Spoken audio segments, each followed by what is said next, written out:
The Dinosaur That Pooped a Planet by Tom Fletcher and Dougie Poynter. Illustrated by Gary Parsons. Danny and Dinosaur liked to have fun. Some days they had lots. Some days they had none. One day they were bored. They had no games to play. Danny said, "Dinosaur, what shall we do today? We could mow the lawn. We could tidy the place. We could do our chores, or we could go to space." "But you mustn't forget to have lunch," said their mummy. "You cannot have fun without food for your tummy." So they packed a packed lunch for the Science Museum, where rockets were kept if you wanted to see them. There were hundreds of rockets and spaceship surprises, tall ones and small ones of all shapes and sizes, and one that was ready to launch with a door big enough for a boy and his pet dinosaur. They ignored all the warnings. They couldn't care less. They pressed all the things they shouldn't have pressed. T-5, 4, 3, 2, 1, ignition! They started their intergalactic space mission. They flew higher than houses and buildings and cranes, much higher than birds, even higher than planes. "We're in space!" Danny yelled as they floated around, but the dinosaur's tum made a rumbling sound. "Is it time to have lunch?" Danny looked at his watch. Then he looked all around for the dino's lunchbox. Danny started to worry, then started to panic. They'd left their packed lunches back home on their planet. So with no food on board, not the smallest of crumbs, a disastrous dinosaur feast had begun. It gobbled up gadgets and gizmos galore. Nothing was safe from the space dinosaur. Robots and ray guns and blinking red blinkers, eating things thought up by NASA's great thinkers.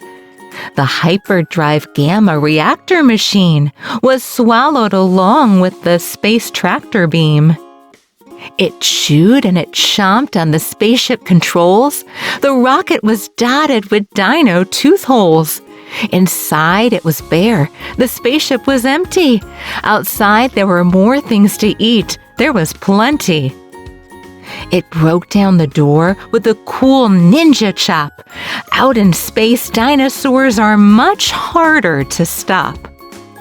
It chomped on the moon like a big chunk of cheese, then shoved even more in its mouth with the squeeze. It munched on the Martians from Mars and their cats. Their cats are like ours, but their cats wear cool hats. Satellites, Saturn, and 6 supernovas, shape-shifting saucers, and 7 space rovers. It guzzled 5 gallons of fuel from the tank, and Danny's jaw dropped as he watched what it drank. With a crunch and a crack and a num-num-num-num, in one dino gulp, their rocket was gone. Now nothing was left. All Danny could see was a fat dinosaur where the rocket should be. And so they were stranded with no way back home, just Danny and Dino in space, all alone. Now Danny was crying. He cried and he cried. He cried and his tears filled his spacesuit inside. Unless they were going to stay there forever, the dinosaur needed to do something clever.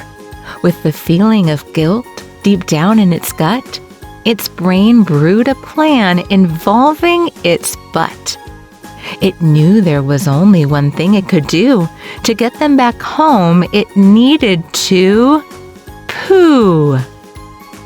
Like a poop-powered rocket, the dinosaur flew. Dan hopped on its back and he watched as it pooed. It pooped out the robots and ray guns and blinkers. The things NASA's thinkers thought up were now stinkers. It pooped out the moon. It pooped out the stars. It pooped the space rovers and Martians from Mars. When Danny looked back, he could see a poop trail from far out in space to the dinosaur's tail. They headed for Earth and they started to orbit. It pooped on the clouds, but the clouds just absorbed it. They flew past the buildings and streets of their town, leaving the houses all smelly and brown, and finally landed back down on the ground. "Hooray!" Danny cried. "We are home, safe and sound." They looked to the sky, and the things that were pooed had formed a poop planet right next to the moon. And so Danny promised to listen to Mummy, because fun is not fun without food for your tummy. And just when you thought all that pooping was done, a Mars cat plopped out of the dinosaur's bum.